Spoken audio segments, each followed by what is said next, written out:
د رزق د پیدا کېدلو او پراخه کېدلو یو بهترین سبب دا دی چې سړی د الله بندګۍ ته ځان فارغ کړي او د الله سی بندګي وکړي، داسې بندګي وکړي چې ګویا کې چې ته الله ته ګورې، که ته الله نه وینې نو الله رب العالمین خو تا لره ویني. څرنګه چې امام احمد، ترمذی، ابن ماجه، ابن حبان یو حدیث نقل کړی دی د ابو هریره رضی الله تعالی عنه نه.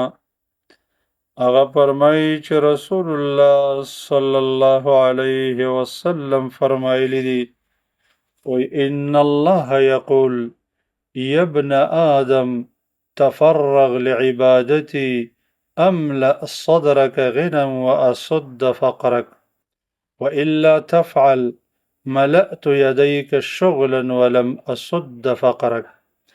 اے بنی آدما، ته زما بندګۍ ته ځان پوره فارغه کا، زه به ستا سینه د غناوت نه ډکه کم او ستا فقر به بند کم.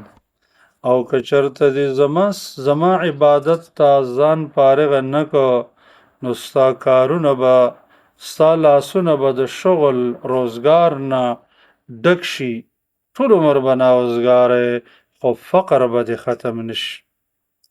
یو بل لفظ هغه داسې وارد دی چې الله رب العالمین داسې وایي چې یا ابن آدم تفرغ لعبادتي املأ قلبك غنى واملأ يديك رزقا.